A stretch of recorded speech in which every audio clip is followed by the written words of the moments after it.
Hello, this is Chris Pickard at Body Imbalance in Hertfordshire, May 2018, and this is day 3 of Mental Health Awareness Week. And I'm here to say that awareness is not enough. You actually have to take action if you want to see a decrease in mental health decline as we age, because it's all about taking action. So hopefully today I'm going to make you aware of the actions you can take.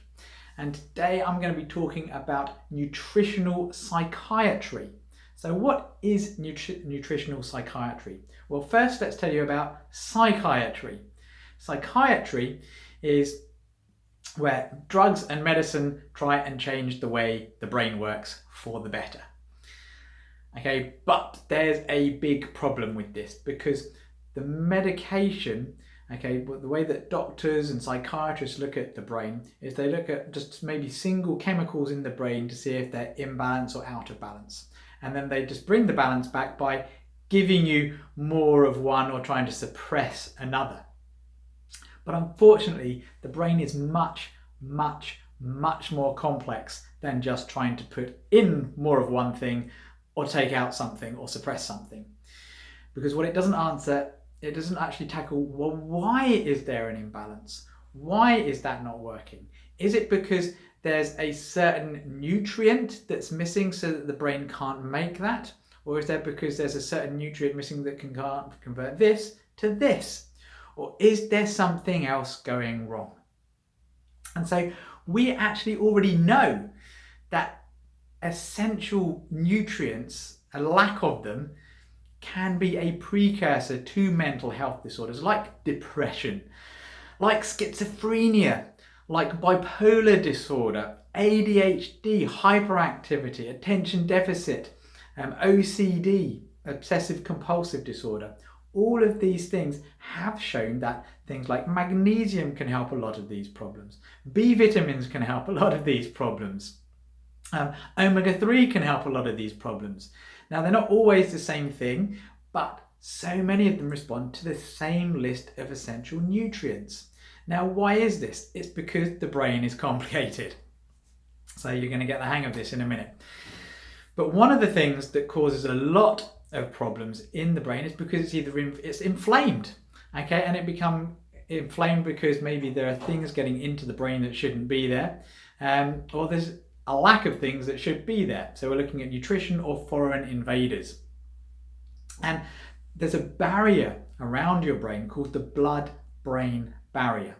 And it stops a lot of rubbish coming from your blood into the brain, because the brain is the most toxin vulnerable organ in the body. And so it is very well protected. Unfortunately, a lot of things are now being found to actually destroy the blood-brain barrier. The same things that seem to destroy the barrier in the gut that allows food to come through the gut and into our body without being properly digested. And so there's a thing called leaky gut, and now there's something that is called leaky brain. And now some of the things that cause this are things like paracetamol, aspirin, ibuprofen.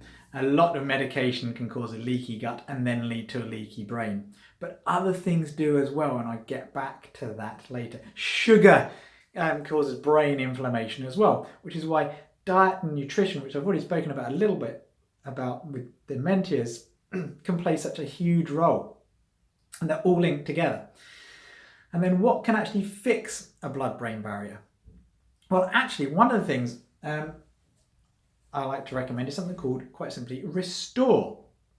Restore was actually made to help replenish the gut lining and help restore a leaky gut. But it's found that it actually helps restore all the membranes in the body, including a leaky brain. So this is a good one, and it's safe for everybody. So this is a good one. But then there are other things that can help actually improve a leaky brain, such as astaxanthin, which I've mentioned before, curcumin, which I've mentioned before, acetyl L-carnitine, which I think I've mentioned in this series already, and also alpha-lipoic acid. And these things have all been shown to be good for nerves, they've been good for this. They're also all good a lot of these things that help fix the blood-brain barrier, because there's more, and a lot of things that are good for OCD, schizophrenia, depression, bipolar, a lot of these things are actually also really good for detoxification. So is it any wonder that the brain that is the organ that's the most toxin vulnerable organ in the body is the one that's helped by removing toxins? And so it's not necessarily that milk thistle is helping the OCD or the bipolar or the schizophrenia directly. It's helping because it's lowering toxin levels. So you want to fix the blood-brain barrier. This is one of the big things if there's lots of mental health issues going on. And to help that, you want to do things like have really highly absorbable nutrients to make it easier. Especially with mental health, you want to make it as easy as possible. So yes, a good diet and nutrition, already spoken about that. But things like Higher Nature's Super Nutrition Plus, it's food state, it's easily absorbable nutrients. They do B vitamins precisely as well. For a lot of depression and just overactivity and excitability in the brain, then something like a highly absorbable form of magnesium. There you go. Magtein. Why isn't that focusing? Magtein. Oh well. I use a company called Nutridyne. Go and look them up. Get some of this. Because it's the most easily absorbable form of magnesium. It actually gets into the brain even when the blood-brain barrier is intact. So it's good to have.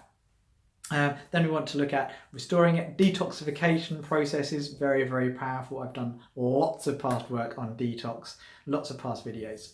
So the next thing we want to look at is actual brain inflammation. What can we do to bring the inflammation down? Well, one of the most important cycles again in the brain is something called the NO-ONO cycle, the nitric oxide cycle. Nitric oxide is a phenomenal compound in the body. It's actually won a prestigious award as Chemical of the Year. A Nobel Prize has been won on its use in the body. It's fantastically useful for the heart, circulation. It's good for the male libido. It's also good for the brain because it helps you think happy thoughts. It's a signaling molecule, but it's also can help bring down inflammation when it's being used and recycled properly. Like homocysteine, which I spoke about, has to be recycled properly. So does nitric oxide when it's used up, because it can go from being an anti-inflammatory to a massive pro-inflammatory. So you need all the right nutrients. So first of all, you need the raw ingredients to make it. One of the things I really like using is Ganoderma, what's called spore powder. That's the company that I use. Spore powder, Ganoderma is full of different things, including it helps get more, it helps boost nitric oxide, the good kind. It helps decrease inflammation. It also helps the liver and the kidneys. It probably helps fix the gut. It probably helps fix the leaky brain as well. So that's really good, okay? And there are other nutrients and other compounds as well that will help. There's a whole list of different things that help with this whole cycle. It's not just about one thing, especially when you're talking about the brain and healing. The next thing to be aware of is something called glutamate, okay? This is where the blood-brain barrier becomes really important. Now, glutamate, I am probably making tons of it at the moment because glutamate is what's called an excitatory molecule. It excites the body, it excites the brain.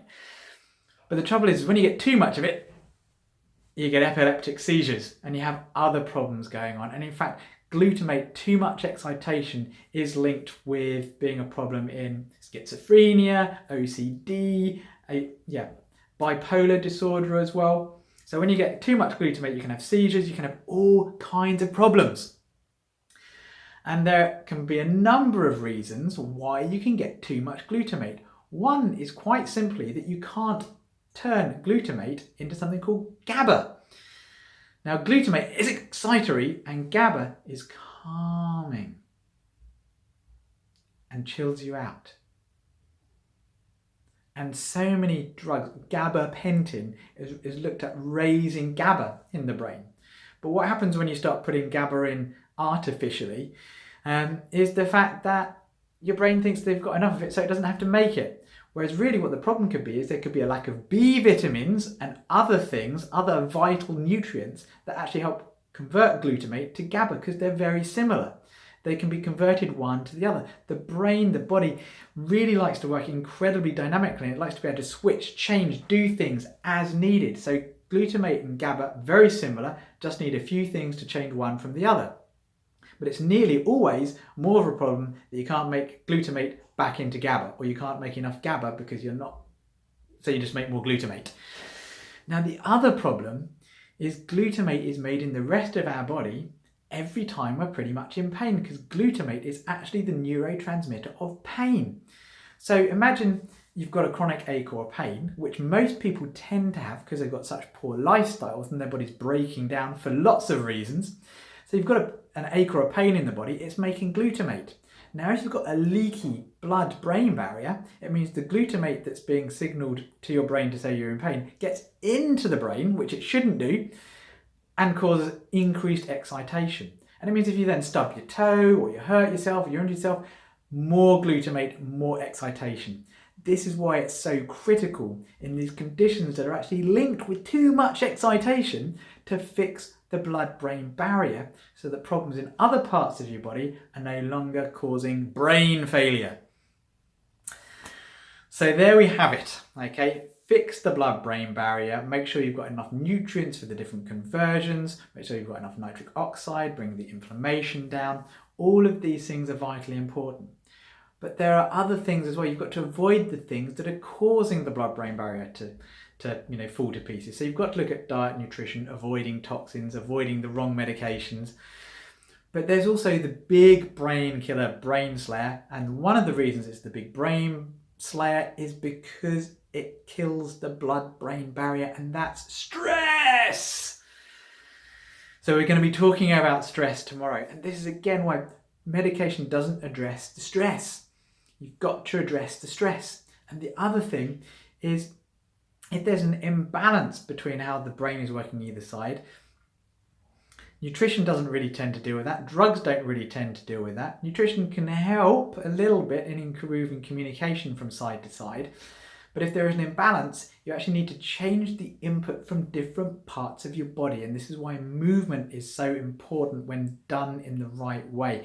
Movement as a whole, very good. And we're going to get to this in the balance on Friday. So tomorrow is stress, and the day after, part 5, we're going to be talking about brain balance.